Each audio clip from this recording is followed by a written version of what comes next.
Nesta semana estudamos sobre as controvérsias que surgiam diante do discurso de Jesus, da prática de Jesus e do discurso e a prática da religião oficial, dos escribas, dos sacerdotes e dos fariseus. Mas o que é que nós aprendemos com isso, irmãos? O que é que aprendemos com essas controvérsias, com essas contendas ou com esses conflitos entre Jesus e os religiosos da sua época? Veja lá, primeiramente, com o caso que vimos nesta semana, a cura do paralítico de Cafarnaum. O Senhor Jesus perdoa os pecados. Foi a primeira coisa que o Senhor Jesus disse para esse paralítico. Mas também, além de perdoar os pecados, ele sara as enfermidades. Essa é o que Jesus fazia. Essa é a autoridade do Senhor Jesus. Mas ainda o mais importante, irmãos, é que a fé é vista através das obras. O texto bíblico diz assim: o Senhor vendo a fé deles, vendo a fé desses amigos que bolaram um jeito o mais inusitado possível, através do telhado, para que eles chegassem perto do Senhor Jesus e fosse atendido e curado através do Senhor Jesus. A nossa fé hoje também, irmãos, deve ser vista através das nossas boas obras. Como diz a Bíblia, as obras que foram de antemão preparadas para nós. Mas ainda, irmãos, conceito com relação à verdadeira religião, estudamos Tiago 2,7. Para Deus, a religião pura e verdadeira é essa: ajudar os órfãos e as viúvas nas suas aflições e não se manchar com as coisas más desse mundo. O que é a verdadeira religião, irmãos? É cuidar dos necessitados.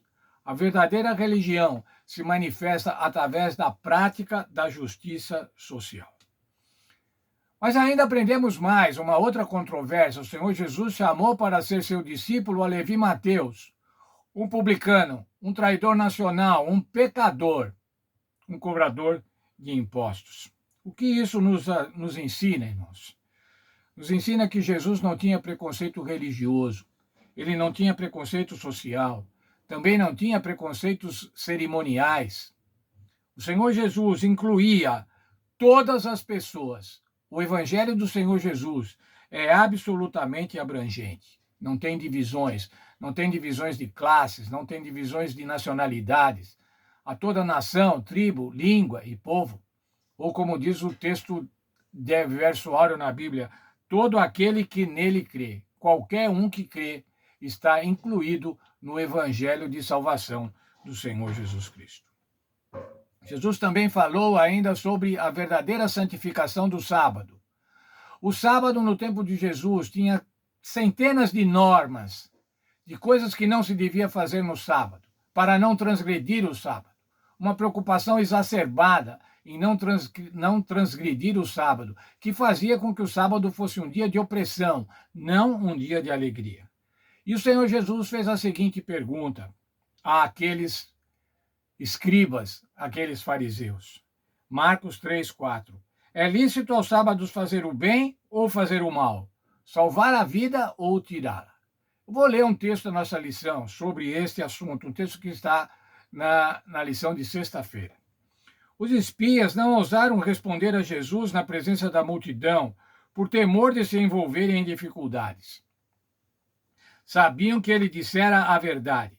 Em vez de violar suas tradições, deixariam um homem sofrer, ao passo que socorreriam um animal por causa do prejuízo para o proprietário, caso fosse negligenciado.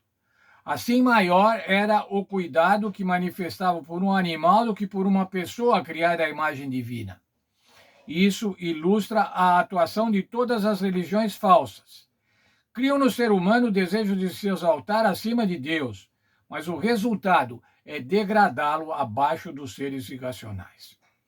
Toda religião que combate a soberania de Deus tira do ser humano a glória que lhe pertencia na criação e lhe é restituída em Cristo. Toda religião falsa ensina seus adeptos a serem descuidosos com as necessidades, sofrimentos e direitos humanos.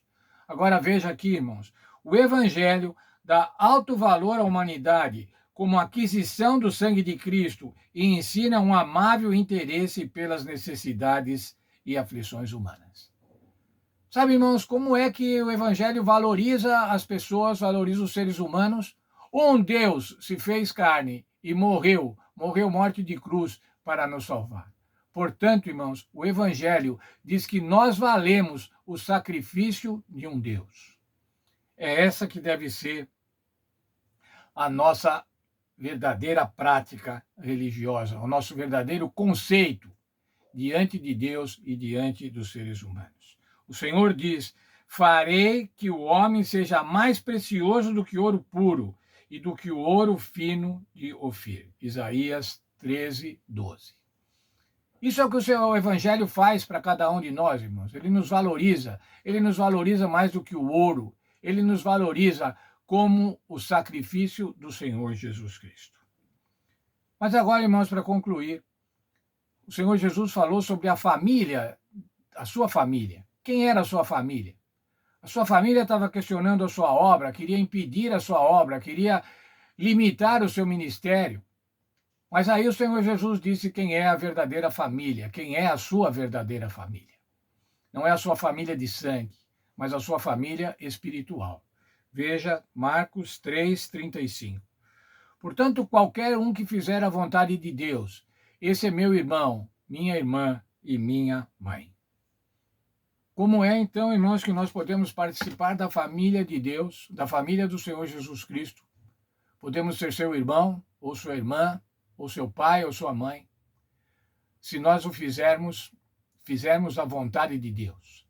Se fizermos a vontade de Deus, fazemos parte da família do Senhor Jesus Cristo. O Senhor Jesus Cristo mesmo disse, ele veio para fazer não a sua vontade, mas a vontade de Deus. E nós devemos fazer a vontade de Deus. O que é isso, irmãos? É honrá-lo, obedecê-lo, sermos leais a Deus. É assim que fazemos parte da família de Cristo. Todos nós podemos fazer parte da família de Cristo, desde que obedeçamos ao Senhor Deus, desde que aceitemos o sacrifício do Senhor Jesus Cristo, desde que, aceitando o sacrifício do Senhor Jesus Cristo, tenhamos certeza, convicção da salvação no Senhor Jesus. Vamos orar.